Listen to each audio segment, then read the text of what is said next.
Hello everybody, I'm Francesco Martinazzo. I'm an architect and I'm a first-year PhD student at Politecnico di Milano ABC department. The title of my PhD research is Innovation and Changes in the Didactic Space. My supervisor is Francesca Bonfante, my co-supervisor is Federico Acuto, my tutor is Laura Daio.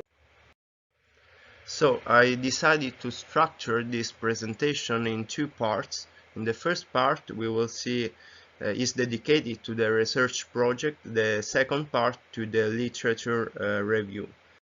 So let's see what are the questions from which the research initially started.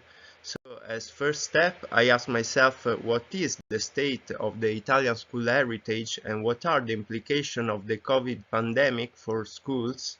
Next, I asked myself which past experiences could be useful in solving current problems and how we could understand the idea of flexibility without necessarily arriving at spatial undifferentiation, a tendency really common in my opinion to many contemporary experiences, but really bad.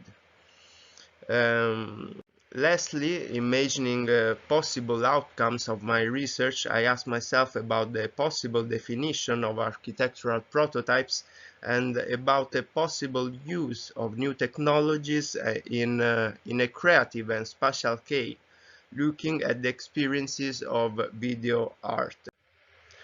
In this first scheme, in this first outline, I have therefore summarized the state of the Italian school heritage. We have about 39,000 active schools in Italy, with an average age of 52 years, half of which were built between the 70s and the 80s. But we have about 150,000 uncovered teaching posts, and this heritage is affected by problems of a different kind, such as the inadequacy of teaching spaces, which are really often configured according to the old logic of the classroom corridor alliance. Hence, we have the persistence of frontal teaching.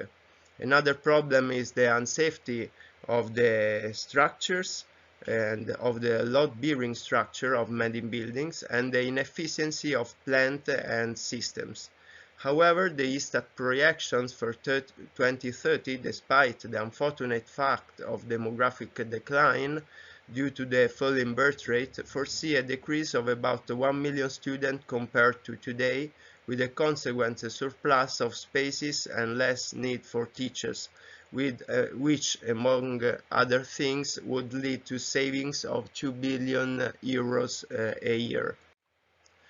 So in this second diagram, I have provocatively retraced the fundamental stages in the history of education with the link to political and economic areas. So from Socrates' one-to-one relationship with his pupil seated in the shade of a tree, we can see that today we are again in a sort of 0 degree of education where with distant teaching, even the teacher disappears from physical space to appear on a monitor. So here I wanted to make an irony, imagining as a next step with a sort of Borgesian reversal, a scenario in which we have two monitors looking each other or virtual schools inhabited by 3D pupils. To conclude this first part dedicated to the research project, I finally reported a possible next development of the research, where in parallel to the drafting of an atlas of architecture, I would proceed in the meta project of school buildings through the experimentation of typological aggregation. So let us turn to the literature review proper. Here again I brought back the initial questions that guided me in the literature review. I investigated the relationship between school architecture and pedagogical practices by trying to identify useful themes for design today, both theoretically and practically.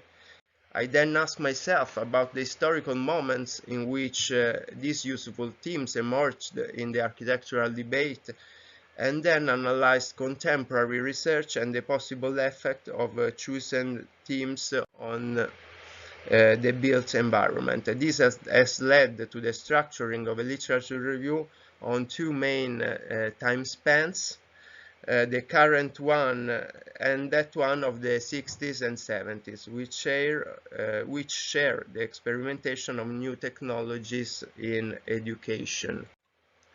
So let us therefore look at the current span analyzed through platforms, scientific platforms such as Scopus, Web of Science, etc., and the publication of the main institutes and research foundations active in this field. So through the choice of keywords divided by field and cross-referenced, we have come to the analysis of the abstract of the research results and then go to the read of the most promising papers and publication with regard to the four theme chosen, which we will see in more detail in a moment. So we can see that most of the current researches focuses on the use of new technologies and the civic use of the school in extracurricular hours, like as we can see. Turning to the span of 60s and 70s, a starting point was the interesting catalogue of the traveling exhibition Clips Tenfold, the radical architecture of little magazines, which collects a list which can be considered complete of architecture magazines of those years. The catalogue also contains interviews and debates of the editor of these magazines, but no direct references to the school buildings. Therefore, the catalogue was used for a deep analysis of magazines, of which I give here an overview in terms of years and countries. We have analyzed of the articles concerning both theoretically and practically the schools. As we can see from these diagrams, we arrive to an overview of the four selected themes. So the four themes that emerged are the pedagogical activism and technological device, the school and prefabrication, school as a civic center, and finally the school machine. Let's take here a quick look on one of the four themes. For the first one, I quickly show here for demonstration purposes an extract from the Atlas of Architecture.